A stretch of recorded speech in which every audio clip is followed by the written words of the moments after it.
Welcome to the Cognitive, Behavioral, and Acceptance-Based Approaches for Managing Pain, Tools for Pain-Related Suffering webinar. We're glad you're here today. My name is Tanya Hyde, and I'll be moderating the webinar today. I'm the project manager with the Canadian Institute for the Relief of Pain and Disability. This webinar is co-sponsored by ourselves, CIRPD, and Pain BC, and we're doing it in collaboration with the Canadian Pain Coalition. It's also made possible through the support of the Direct Access Program through the BC government. As I mentioned, my name is Tanya, and I'll be moderating today. Online we also have Lisa Mighton, who will be handling the question and answer session.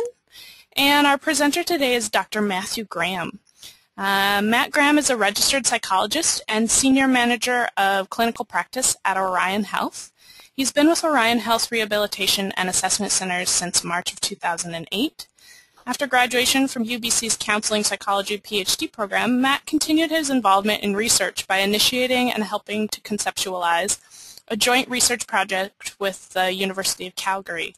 This critical incident study with chronic pain clients was conceptualized with the goal of having it include client voices in program development. Matt has also developed and implemented a multicultural competency development program for the Orion Health Surrey Clinic. We're very glad to have you today, Matt, and I will hand it over to you. Well, thanks very much. Yeah, it is a privilege to be able to come and talk to you all today. It's a tall order.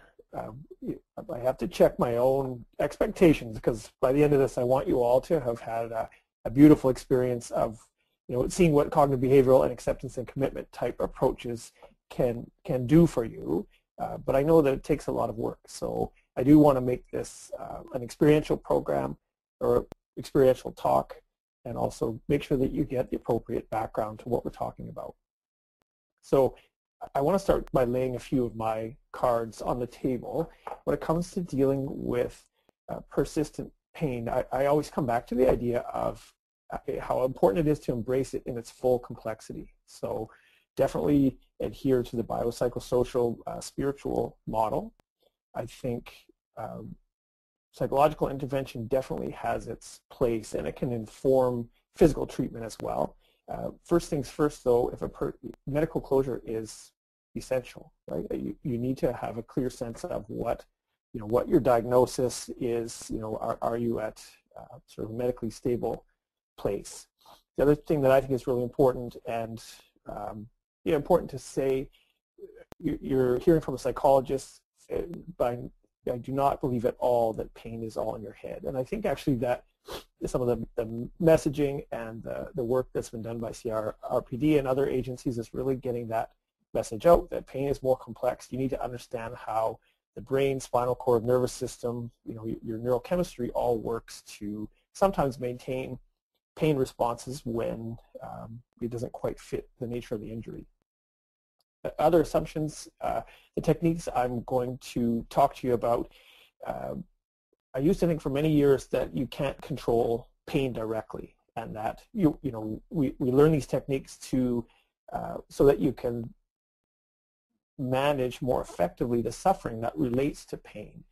And I still think that that's true, but I also think that some of the techniques can actually help you over time impact your experience of pain.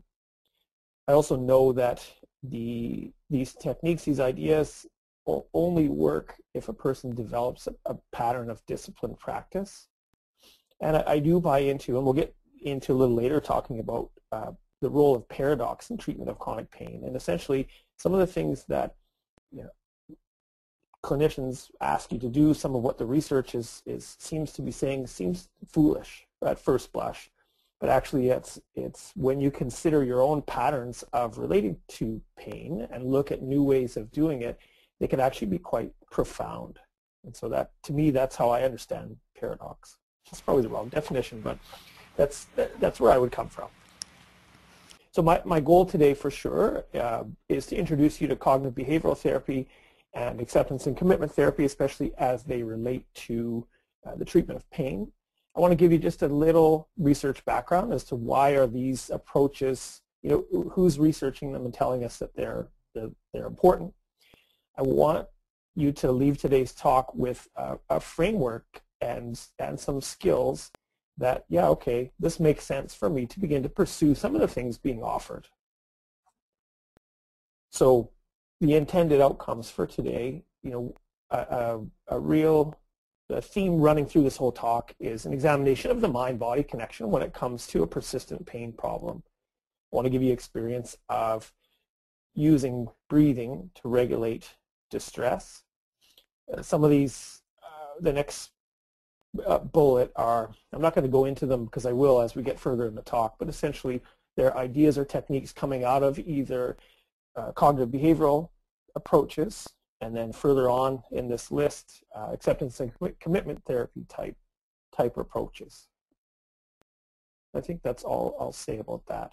I guess I do want to say that as I invite you into practice, I'm not there with you, right? So, and you may find actually that as we do these brief practices, you're getting something good out of it, and then you're jerked back out of it, to continue on in the talk.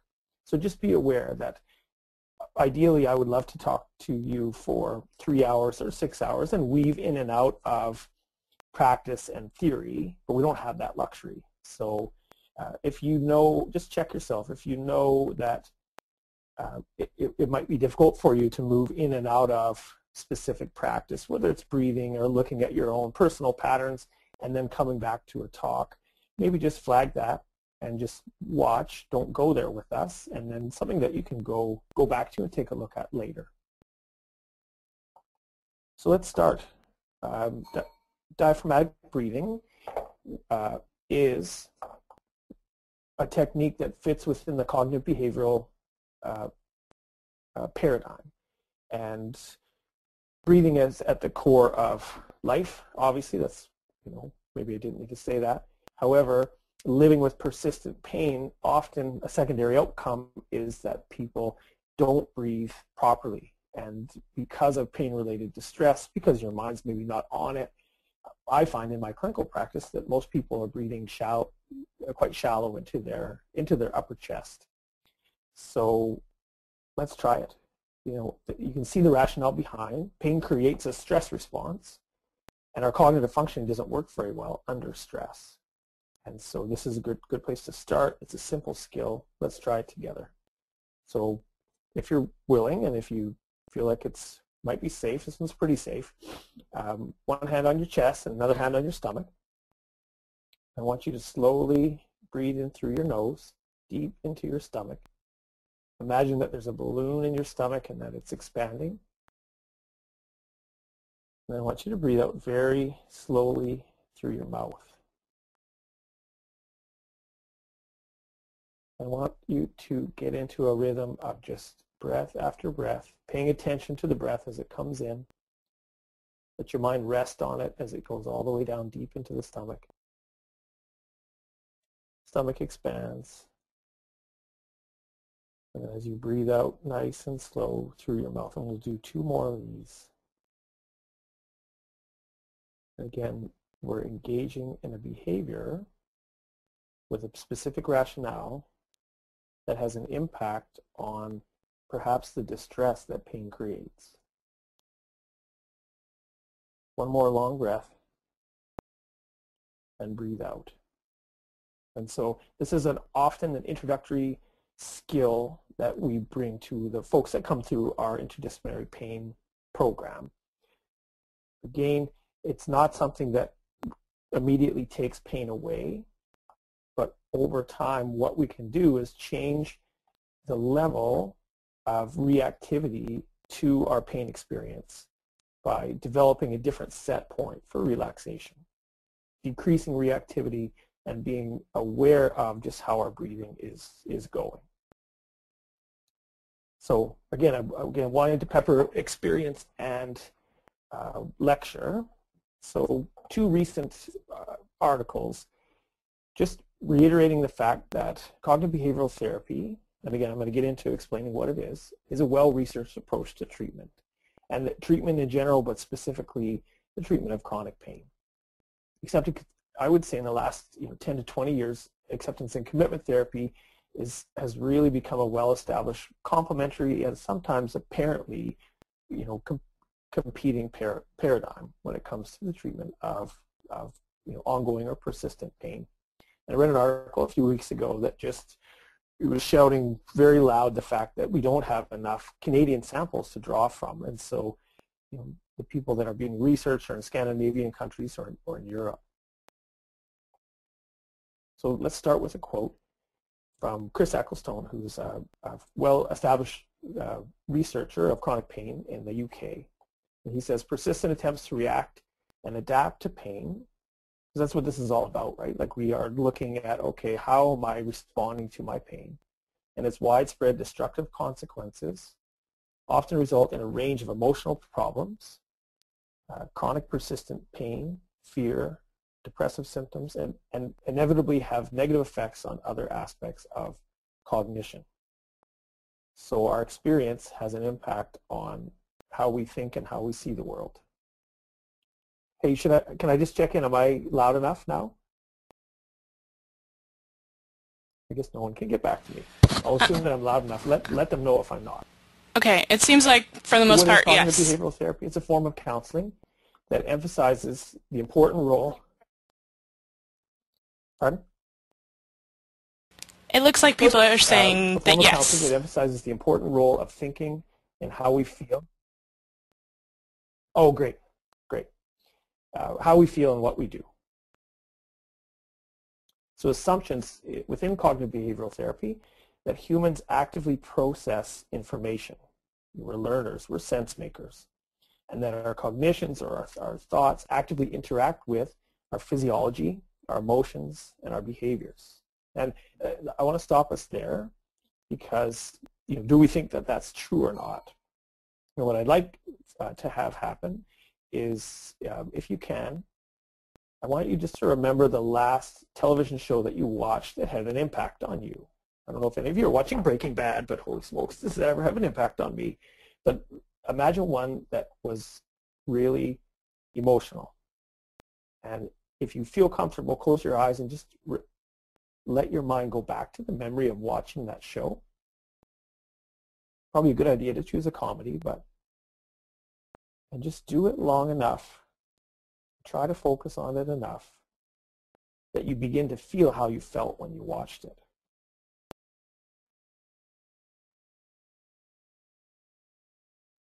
And again, we won't go too far into this, but this is a great way, if you haven't gone here before, to begin to see what we choose to think, what we pay attention to does have an impact on what's going on inside of our body, our emotions, and subsequently our behaviors.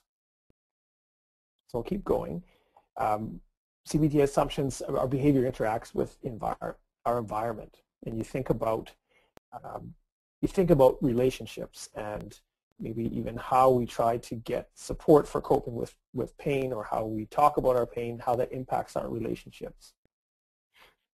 So affect, feelings, our mood, and our behavior largely based on how we make sense of the world. I could go further, but I think that's just a good first blush on CBT assumptions. So to look at a standard CBT approach, it pays attention to how our thinking and our beliefs interrelate with our mood and emotions, other sensations in our body, and our behaviors or activity. This is another example that we use to begin to train or educate folks on the cognitive behavioral approach to coping with pain. And the question that I often ask clients is, if you think about your stress level, when you get stressed as you're going to physician visits, when your insurance provider is asking you to do things, when you're aware that you can't go do what you used to do, how does that impact your experience of pain? Or vice versa, how does your pain impact how much stress you feel? And so we begin to look at how our thoughts, behaviors, and mood interact, and sometimes then the patterns, if left unchecked, where it can take us. So what I'm going to do is this. I want to spend a minute on this slide, and then I'm going to go back to the previous one to get you to do an exercise. So to get to the complexity of, or the layers of thinking that are going on in a person at any one time, one of the theories is that we have 3 layers of thoughts. And I'll start at the deepest level. That would be our core beliefs, the level of values that we've chosen for ourselves, our morals, the level of identity, how we see ourselves in the world. Those are what fairly strongly held beliefs for most of us, and they're not easy to change. And at the next level, or maybe the level up, would be our intermediate beliefs. And that would have to do with maybe rules we have for how life works, our guiding theories about how to navigate the world, and expectations that we have. So I'll give you an example. If our working theories for how driving works in North America is that we all drive on the right side of the road. If you took that working theory to the UK, it wouldn't work as well, right? So we have, but some of the customs and beliefs we have about driving would still perhaps work. And that it's most important to spend time here on the level of automatic thoughts. And those are the thoughts that come almost instantly as we encounter pain sensations, as we encounter relationships, we encounter things in the external world, or memories. So these are our first thoughts, and they're often unnoticed. We don't often realize that we're having them, and they impact our feelings and our behaviors. And the good news about automatic thoughts is that they are the most amenable to change. So then if we go back to this diagram and think about, maybe here's an exercise for us to do. Imagine the last time that you had a spike in pain. I realize that there's about a 50-50 split as far as folks who are sufferers and folks who are more the clinical types. But I'd like to just go into this idea of, can you identify the thoughts that were there the last time you had a spike in pain? And often clients will tell me it's a cuss word, and this is going into the public record, so I'm not about to say the cuss word, but go from your initial response, maybe what the thoughts are, to how that impacted you on an emotional level. So if you imagine it's the morning time and you wake up and you feel that sharp stabbing sensation, the initial thought might be, oh no, right, or not again.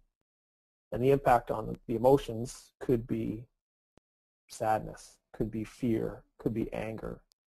And so then how might that impact behavior?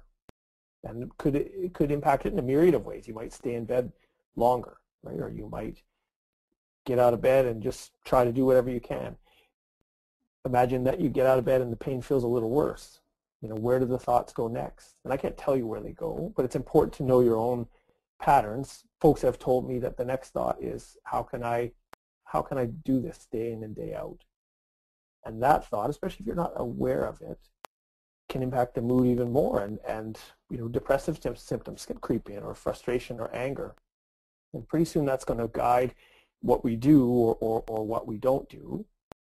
And for many folks that I've worked with, there isn't an awareness of how this spiral can start and can take us to a place of feeling hopeless, or that there's nowhere to turn, or nowhere to no alternatives built into this.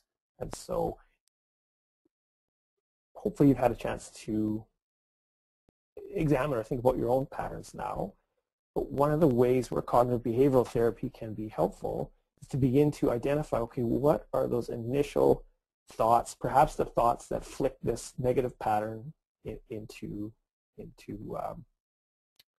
a particular direction, and then can I begin to examine those and begin to test them? Are they true? So we get to the level of, things will never get better, or we'll get to the automatic thought of, I'm hurting myself, for example. And developing a practice where you examine your thoughts, you test them for truth. Maybe you have hit medical closure in where you've been cleared to exercise, knowing the difference between sensations that are about hurting, right, or about a nervous system that's trying to protect you, even though it's maybe not helping you that much, versus doing damage. knowing the difference between those sensations can make a big difference about what you think about the pain sensations and then what you do in response to them. So again, complexity of thoughts. The encouragement would be twofold. One, to know your own patterns. What starts you off on a maybe an unhelpful direction, and also what are some things that you need to remind yourself to get off that train before it gets going too far. So I started to allude to this idea of hurt versus damage. Asking yourself the question, have I done something dangerous? You know, is this a natural response to what I've done? Is this about my nervous system trying to protect me? And a great cognitive behavioral technique is just this idea of watching your thoughts and then beginning to invest in alternative explanations. So alternative explanations is this idea of noticing, okay, I'm having a reaction. What am I thinking? And is there another way to explain what my, you know, what I've seen, what I'm perceiving? I'm trying to think if I can give you a good example of that. Alternative explanations, basically what it does is it breaks us out of believing one thing and allows us to consider alternative reasons as to why things have happened. So I'll be very just straightforward, hurt versus damage. So we have someone who is doing a physical program. They're trying to increase the amount that they're working on. They've got a low back, a disc problem, but they've been cleared to exercise, and going up to the machine and beginning to work on it, the pain flares up, significant spike in pain. At the beginning of their time in program with us, they would be distressed, and they would say, you guys are trying to hurt me, you're trying to, you know, make things worse. I know something's, you know, being made worse. But after they've gotten a bit of training on how to understand the fact that perceptions, you know, what goes on in the body emotionally, that experience of distress, and also have gotten, of course, the medical clearance that in fact you are safe. Commitment to then saying, I know that this is a hurt experience, but it's not a damage experience, and I know how to handle it, right? I can use diaphragmatic breathing. I can do as much as I can do. I won't do too much. Being able to make that shift in how they perceive, again, sort of the thinking or the thinking framework, decreases the amount of distress felt when the hurt kicks in. And that links back to this idea of, you know, what's the automatic thought that sets it all off.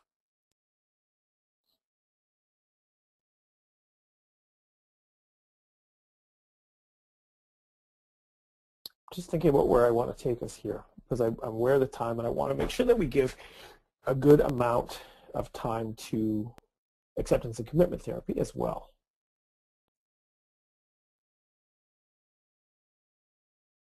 Let's land on this slide for a minute, because I think that without having this kind of discussion, sometimes it's too much to expect folks to just immediately jump in and apply new techniques. And so here's what I've seen as a psychologist in pain management for the last 6 years.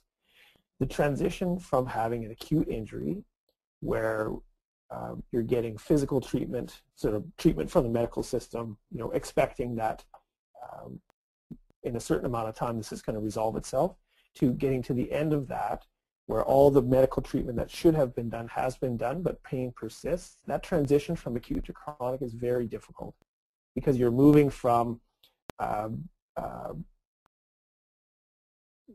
assumptions that we can cure you to, oh no, now we can't cure you, now you need to deal with this from, you know, in a different way. And people often don't have a good experience going from acute to chronic or ongoing persistent pain. As people do that transition, it often what it does is it undermines your sense of who you knew yourself to be. Here you are, you've gone through the medical system, you're moving forward, and you've got persistent pain that's preventing you from doing what you used to do, all the different roles. It's impacting, you know, how you understand yourself. And so making that transition, and I'll land this on that whole idea of cognitive behavioral therapy. understanding that going through that transition includes a significant series of losses is very important to then identify that, okay, as I've gone through loss and as I'm now trying a new way of doing things, I need to make space for grief, because a natural human response to loss is grief. And without making space for that, and again, if we go back to where we were earlier, without making space for this is normal for me to be upset about the transition that I've gone through, people can get stuck in moods, stuck in patterns of behavior that will prevent them from getting to a place where, wow, I can move forward even though I've got persistent pain. So I wanted to say that I'm hoping that it's coming out as clear as I want it to. But again, this idea of how your brain, how you make sense of your thoughts, how you make meaning of what's happening for you is an important part of cognitive behavioral therapy. And if you don't have a proper understanding of or a validation of, yes, in fact, it makes sense that you're grieving. Yes, it makes sense that you feel disoriented because who am I now that I can't be who I thought I was? That's the important starting point. With cognitive behavioral therapy, we fall into different mind traps that prevent us from being able to see our situation differently. And I just want to speak to one on this slide, and that's this idea of can't do. And I spent years talking about this idea with a friend of mine, Dr. Toya Oyalesi was his name. And we identified that if you haven't done grief, if you're sad, it impacts what you think you can do or can't do. And so a lot of times when we treat folks, they are really aware of all the losses that they've gone through, and they're aware of what they no longer can do. And being aware of that impacts sadness, and sadness impacts being aware of that. And that's an important process to go through, grieving the loss of not being able to do some of the things you've been able to do. However, the shift out of that is first to name, okay, I'm stuck in that, right? It's important, that grief response. I need to look at the hard side of things, but that's not the full picture. The other side would be then to slowly begin to build the can-do list, right? That's a way out of that can't-do mind trap. And a lot of times folks tell me that seems really silly. Like, why do I want to write a list that says that I can breathe, right? Or that I can talk to people, or that I can enjoy outdoors, or that I can participate in a webinar. And it does feel silly to get going, right? Because really what you're doing is looking at foundational truths that haven't been taken away from you. But slowly and surely, when people begin to put effort into that, it loosens your mind's view of your state of affairs. You don't pretend that you haven't had significant loss, but because you have. But then the other side of it is to begin to rebuild and move forward. Focusing on ability is a great way to come out of a very dark place. And it doesn't happen overnight. And I said at the very beginning, some of this stuff we spent a lot of time talking about. But understanding that understanding that it's important not always to believe what our minds tell us. And there's reasons behind that. Okay, so that was a broad stroke view of cognitive behavioral therapy. We had a chance to practice diaphragmatic breathing. Hopefully you have a sense that your thoughts and feelings and behaviors are all interacting with each other. You had a chance to examine your own patterns of responding to pain sensations, right, or other conclusions. And there are techniques to be worked on with the cognitive behavioral framework. Acceptance and commitment therapy gets its name from its core message. This idea of, can you accept or come to terms with what is outside of your personal control, and then commit to action that's value-based, that allows you to live the life that you choose. I guess the other piece around grief I wanted to say is that grief comes too from the fact that you were living a life where you had a particular dream for the life that you wanted, and then a life-changing injury it shatters the dream of that life. And so again, making space for grief, I think, can then put us in a place where we can begin to come to terms with what is not in our control and realize that we can move forward, thinking of that can-do list. So it's a little different than cognitive behavioral therapy. CBT is focused on changing your private experiences. And we talked about automatic thoughts, right? And identifying those and beginning to challenge those. And I didn't say much about positive self-coping statements, but if you're building a can-do list, reminding yourself, hey, I can do this. I can do, having that as your default, where you're aware of your automatic thoughts or choosing to insert thoughts in there versus just allowing your thoughts to happen and not being aware of them, it's really important. So the difference, though, with acceptance and commitment therapy is being able to develop the ability to see where your thoughts are taking you, see where your body sensations are taking you, and accept them for what they are, and then continue to choose what you want to do. So at the core is this idea of sometimes control is not the solution, it's the problem. I think what I want to say about that. I may come back to this slide because we could spend an hour and a half just on this slide dealing with think about the shift that I was identifying before between acute and chronic pain. At acute, we're doing everything we can to get the pain under control so that we can move on back to our regular life. People who have had pain for a long time have put a lot of effort into trying to control pain, manage pain. Some of it works, some of it doesn't work. And so maybe what I want you to take out of this talk today is a chance to examine, geez, what are the areas that I'm working so hard at control? Maybe I'm fighting my pain a little bit or a lot, and where is it not working? And where might be the areas where I can shift from resisting or fighting my pain experience just to choosing to allow it to happen, and what might come as a result of that. And take that as a teaser for what I'm about to say for acceptance and commitment therapy. So psychological acceptance, defined as the willingness to remain in contact with your thoughts and feelings without having to follow or change them. So acceptance of chronic pain is defined as living with pain without reaction, disapproval, or attempts to reduce or avoid it. And I don't know about that second statement, to be honest. I think without reaction is kind of a Zen state. But beginning to be aware of how do we react, and knowing your own patterns and not necessarily unquestioningly reacting to pain. And the big thing about acceptance is it does not mean liking. And to be honest, I debated putting this slide in or not, because acceptance often gets immediately judged as, well, give up, right? This is the way it is, so just give up. And so I actually don't usually use the word acceptance, although I said acceptance and commitment therapy is for the talk, so I thought I would put that in. But I find this idea of willingness to make much more sense.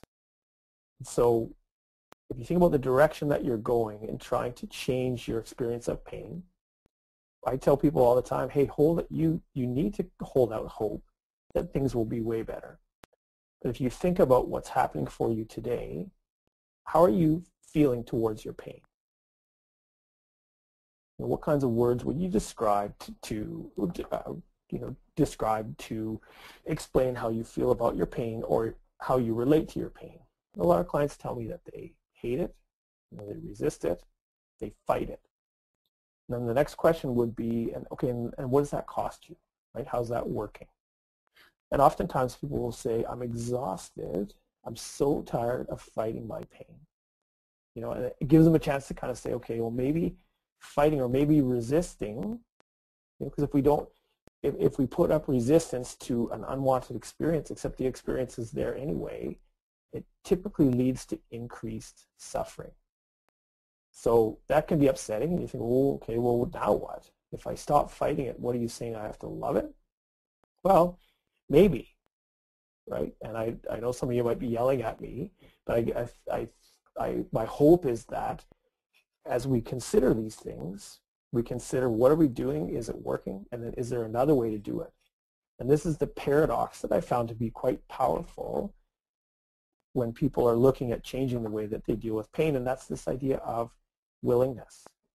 So willingness is, well, might be described as, can you consent to experiencing without struggle difficult thoughts and feelings or sensations in the service of living out what you value?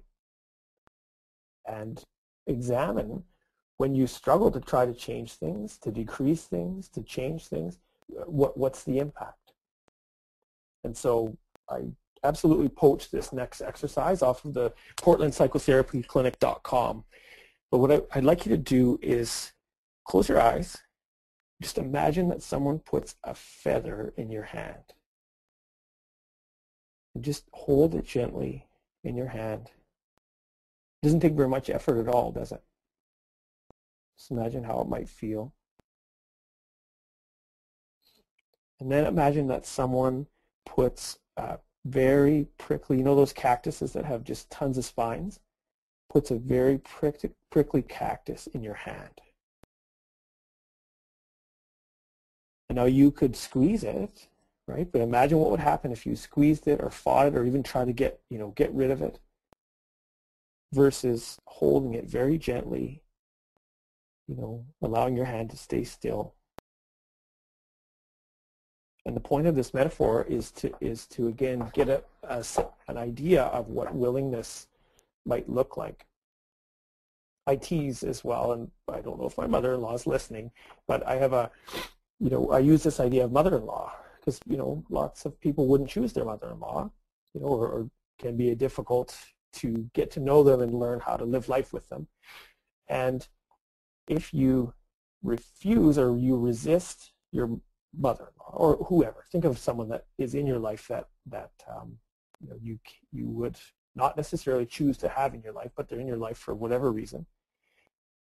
If I resist, if I continue to hate, if I'm frustrated, if I don't want this to be, I suffer. Every time she's there or he's there, I suffer every time I'm around them. It's awkward, it's upsetting, it's frustrating. If I choose to say, okay, this is part of my life, it's not something that I would want, but I'm going to be willing to have it. Significant difference on a person's mood and emotional experience. Doesn't necessarily change, the fact that this person is in your life, right, or this condition or this unwanted experience. But it allows us then to be more flexible in how we deal with it. So willingness is not, it's not resisting your pain or ignoring your pain, doing what it says, not doing what it says. Willingness is something that is essentially the opposite of resistance. And so sometimes it is resisting your pain, I think.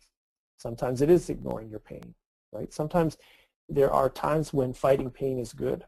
If your pain says to you, and again, this is anthropomorphization, but if your pain says to you, hey, you're not doing that today, I'm going to be loud and get in your way, sometimes we can say, you know what, I'm going to go there and be part of what I want to do anyway, right? So there are times to fight your pain, but there are other times to be willing to have that experience and not resist it. So at this point, I would love to be sitting here talking to you directly so you could push me to define myself if it's not making sense. But I'm hoping you're getting the idea that willingness is one of these paradoxes when it comes to dealing with persistent, intense sensations, persistent pain that has actually been quite helpful for some people. So based on time, I'm going to leave over this quote, but it's a great quote from an important book called Viktor Frankl's Man's Search for Meaning. And I want to jump to mindfulness. And buyer beware here is that I'm not a mindfulness expert. However, I've exposed myself to enough training and lessons and basic practice that I can give you the overview and then offer you a good start with some good resources. So mindfulness has a lot to do with practicing staying with the present moment. If you think about it, our minds are often racing ahead or impacted by what's come before. And so staying with the present moment means that we need to focus on our senses that put us in the here and now. Mindfulness also is about developing the ability to watch what's going on in our experience. Watch and not judge. So to pay attention to how is your body responding right now? To pay attention to what kind of thoughts are you having, even about this talk. And what kind of feelings are you having? And practicing this allows us practical experience, to observe that all of our experiences are generally transient. When a person goes through a spike in pain, or we call it a pain flare-up, it doesn't last forever. Sometimes it feels like it will, but it often doesn't, not to that high intensity.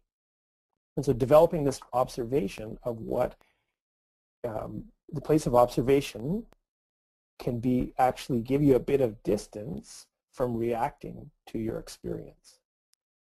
So I want to try to make it really practical. So let's go back to this idea of hate, right? If you hate your pain, or if you, strongly dislike your pain, you can begin to practice watching, okay, there goes my mind again. There goes my feelings again. They're having a strong judgment about my experience.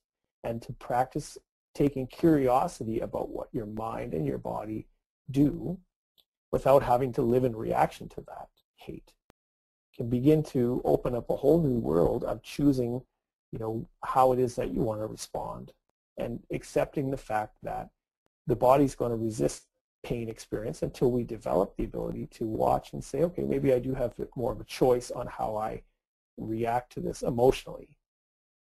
And just the quote, go back and read it, because the quote really speaks to that in a profound way.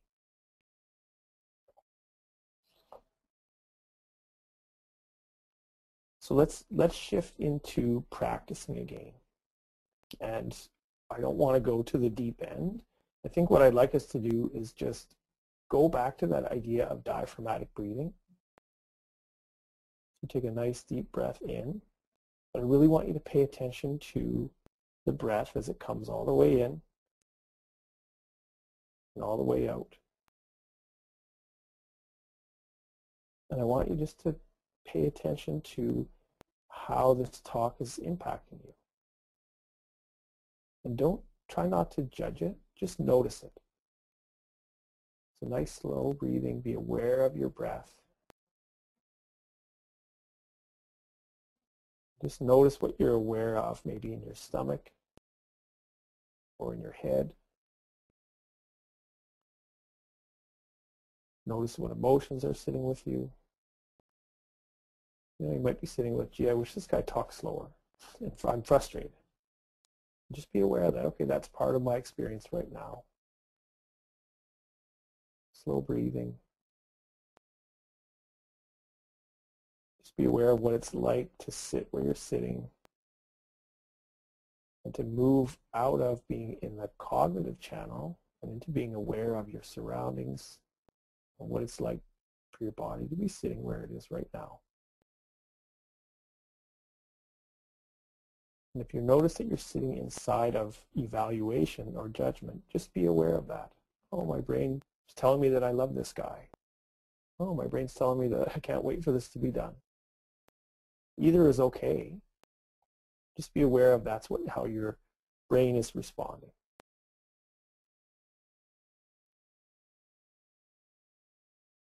So in the sake of appropriate transitions, just take 3 more slow breaths. And remember what I said before, going in and out of this might be difficult, and that would be normal. I think it would frustrate me.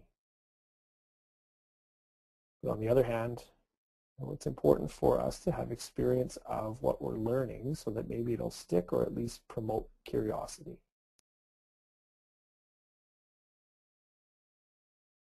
Okay. I remember at the end of this talk, I've got some really practical resources that I found to be very useful in my clinical practice. So I think we've got about 3 minutes left. So I just want to tell you a story that helped me helped me realize that I had put too much emphasis on psychological methods to deal with suffering and not enough to help people actually focus more on pain control. So I was working with a fellow who was just about ready not to go back to work.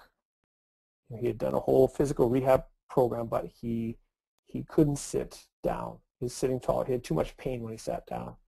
And so I thought, okay, well, I'm going to, try to teach this guy suffering management type skills. And he did a good job. His mood was well managed. And then I thought, okay, it's been a long time since you did the pain dial intervention. And so the pain dial is essentially getting someone to get in a relaxed state, to see a dial in their mind and be, identify, okay, out of 10, or in this one, 12, where's your pain at? And then can you slowly turn it down and see if that actually impacts how your pain level directly. I had a few good experiences with this, but didn't use it on a regular basis. So we started to do that. And, the guy was a bit frustrated. I don't think this is working. And so for some strange reason, I remembered, oh gosh, you know what? What if I added a willingness dial here? And so we could simultaneously, or one at a time, turn up this guy's willingness to have pain. And just even beginning to talk about that, he was able to identify and move through some very difficult feelings he had towards his pain. And then with practice, he was able to turn up his willingness to have or to experience pain as it was right there and then. And it didn't take away his pain, but it decreased the stress that he felt around his pain. And it just changed his ability to kind of even think about what was happening. So then we moved back to the pain dial. Once he was in a much more willing state, and lo and behold, this guy actually had an experience where he was able to bring his pain down, I think, 4 notches out of 10. And it was profound for him, and that began a pattern of him practicing this and paying attention or holding both this idea of willingness and pain control, one in each hand. And for him, it led to a fantastic outcome, which included return to work. And it just reminded me again about some of the learning and the things that we know about pain and pain neurophysiology and what's happening inside of your body actually does, with discipline practice over time, can have a direct response on the pain itself. So this is about, I think, 6-8 months ago, and I have really worked hard to try to hold control and suffering management together. So in summary, this stuff is hard, but it does work. It's important to start from the right starting point. Understand where you are in your process of transition. This is not something that you say, okay, well, the medical stuff's done. Here I'm going to go into pain management. It takes an emotional toll. It's important for us to study our own patterns of response to our pain, and also even the impact of how it's impacted how we see ourselves. It takes a lot of practice, and it's important to recruit support and accountability. I think we have a few questions, so I'll hand it over to Lisa if you want to do some of the questions. Yeah, you can hear me now, yes? Yes. Yep. A question from Marty. He said, I have fear that it is going to get worse in days to come. People around me just can't understand what I'm living with and how I am because of the pain. How do you work with this? People perceive me as being lazy and recluse. And there were a couple of other similar comments, people saying they thought I was looking for attention or just faking it. Sort of how do you deal with the reactions of others? Well, where I've landed is really encouraging our folks that they need to take leadership in relationships. And I think treatment for families is really wise because families often don't know what to do, and so they land on one side or the other, and then they can have their own experience of pain, right? They're frustrated, angry with the pain, but it's hard to articulate that, and that often comes off as frustrated and angry with the pain sufferer. So a few things. First of all, let me just develop the idea of taking leadership with our families and being able to name, look, this injury, I know you can't see it, but it's real and it's had an impact. Here's what I'm doing to try to improve my response to the pain. let's talk about how we can begin to develop shared activities that we can do together that take into account both what I'm able to do and what I can't do. And being able to identify, here's what I need from you in order for me to be able to do that. So a great example of working with this couple, and the husband was doing less and less with her and with the family, and we used an ACT story actually to help them make better sense of how they dealt with pain together. And the story, I'll just do it in a nutshell, is you imagine that you are about ready to host a party and an unwanted guest shows up. And try as you might, you cannot get rid of this guest. He's impacting all aspects of the party. What do? You fight him, right? But that doesn't work, and the cops won't take him away. So then you begin to go, okay, how are we going to deal with this unwanted guest named Joe to make it so that we can host as much of the party as we want? And so for this couple began to talk about, Joe's interference in their life. And I'll never forget, he came in and he said, last night we had a really important family meeting, and I wasn't going to go. It was about a father who was passing away. And my wife said, oh, is Joe telling you that you can't go, or what's going on?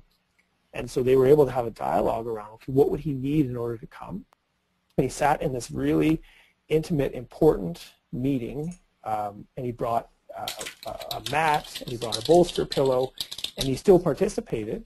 But because he and his wife had talked about, hey, we need to do things different, right, so we can continue to live out what it means to be family with this, hopefully temporary, but who knows, interference. So taking leadership and talking about, having that intimate discussion about, okay, what do we need from each other? And realizing that it's okay for your family members to have their own reaction to your pain, and talk about, okay, how can we, divvy up the idea that it's not you, it's my reaction to your pain and how it's impacted our lives. Okay, Laren asked, I'm having great difficulty understanding if you're in chronic pain with no known reason. How can hurt versus harm work when you don't know which is which? I wish I could say the pain from my exercise program is hurt versus harm, but who knows which is which in chronic pain? And we had a couple of other people wanting some more discussion about hurt versus harm. Great. So it's important to track down this idea of pain neurophysiology if you haven't already. And I don't think I gave a great example of that. So that's something that I'll have to get to you. The other piece, though, too, is that if you understand, if your pain is myofascial, right, or if it's moving all over the place, or if it's not coming because of some, sort of specific diagnosis, then this self-talk around your brain, right, and your nervous system generating a pain response, which is a true pain response, but it doesn't really fit the injury or the non-injury. It's important to, once you sort of put your finger on that, to practice cognitions or practice thinking patterns around, this is not doing damage, right? I can manage this pain, right? This pain is unwanted, it's upsetting, and then go down that road that we talked about today. But if you have confidence that you're not doing yourself damage, and I'm not sure if I'm answering your question because it sounds like maybe you aren't, and if you aren't, definitely see a physician. But if all the tests have been done, it's been determined to the best of the ability that you're not doing damage, then to land on this idea of, this pain hurts. It could be hurting because, my brain is producing pain when it shouldn't be, right? It's hurting for whatever reason, overreactive nervous system. Then you can begin to get into that can list, right? And use different ways of managing pain so that you can have confidence in moving forward. And I absolutely realize that sounds trite, and there's a lot of research and there's a lot of relationship leading up to that point, but it's up to the person to engage with the information around pain neurophysiology, what's actually happening in the brain, the nervous system, spinal cord, all those pain reactions. Actually, a good place to start, if you YouTube, there's a chronic pain cartoon, and it's a good beginning framework that can help give a person confidence to say, okay, this isn't about upcoming surgery that I've been told to have restrictions, in my behavior before I get to the surgery, but this is actually a pain disorder, right, where my body's producing pain that, maybe it shouldn't be, or for the wrong reasons, it's true pain. But then once you've landed on that place of, okay, it's okay for me to go forward, self-talk around the fact that this is hurt and not doing damage can really be an important step in developing confidence. Hannah wanted to know, one of your slides talked about systemic influences in perception of transition, and she just wondered if you can just talk a bit more on that, about that. Absolutely. You know what, there's been a lot of family docs that have said, you know what, this is not a physical issue, it's a mental issue. Go and talk to a psychologist, right? Or it's some docs have said it's all in your head, or been clumsy in the way that they've said it.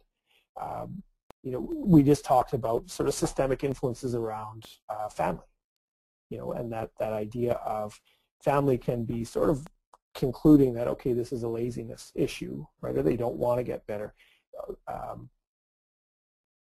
Trying to equip the medical system to name, all the different dimensions, have a biopsychosocial model on pain is an antidote to that.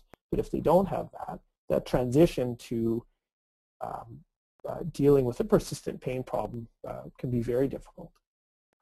So it's systemic. I guess what I mean by that is sort of relational, societal, cultural views as you transition from acute, you're in the medical system, you're waiting for your doc to do something. So essentially you're in many ways passive in the medical system, and then going beyond into, beyond the medical system, it becomes the sufferer to be the primary person to take responsibility for what's going on and get educated. And it's a really difficult transition. And if the grief, in my opinion, if the grief work isn't done or acknowledged, it really prevents a good transition from one to the other. Laren had a question about sort of loss of identity from not working and struggling with that, and just if you had any suggestions on how to cope with that. Yeah, well, and it's, again, we very much come to see ourselves as we are what we do. And years ago I used to run an addiction counseling group, and similar, I had an aha moment where I met with the group for the first time, and I just said, okay, I just want to know who you are. Who are you? And I got, well, I'm an addict, right? Or I'm an alcoholic. Okay, yeah, but who are you? And they couldn't go there, but with some coaxing and some good questions, getting into that space of, well, I am a father, right? I'm a brother. I'm a citizen. I'm someone who believes this. I'm someone who believes that. I'm someone who values love. And moving, it takes some work, and it can be quite disorienting, especially if you haven't worked for a long time, to begin to kind of name who are you and how does that fit with the values that you want your life to be about. And broadening that sense of who you are beyond I'm someone who used to, and it could be important, I'm someone who used to, but if I often say to clients that if we're not careful, our identity can become circumscribed by pain or by victimhood. And it's not that you're not a victim if you've had a terrible accident, but that those identities can become quite rigid, and asking questions related to who else are you, and also re-examining, okay, what is my value system? It's a lot of good resources just on the net to begin to look at even what values are. Can loosen that. It's a good starting point anyway. Again, having someone to talk to about it makes a big difference as well. Okay, we are right at the 12 o'clock mark, well, a little bit past actually. So I think I'm going to go ahead and stop the questions, but there are going to be a few more items, Matt, that people are asking. Is it okay if I send those directly to you, and then we'll post responses online? Absolutely. Yeah, okay. Absolutely. It might be next Tuesday of next week. But definitely, well, actually, I might have some time this afternoon, so if you send them to me. Okay, I'll send them to you. If it's next week, I think that's fine as well. I'll probably get the blog post up later next week anyways, so that should be okay. Great. Both ways. I just want to thank everyone for attending today and for your great questions. We got some really good feedback as well. Matt, there was a lot of appreciation for your talk and a lot of finding that it was a wonderful explanation of CBT as well as acceptance therapy. So thank you very much for that. Right on. And then I will also be sending out information to everyone about the mindfulness class if you're interested in registering for that. Again, it's 5 sessions, so it'll be each Tuesday all throughout October. So we hope you guys will join us for that.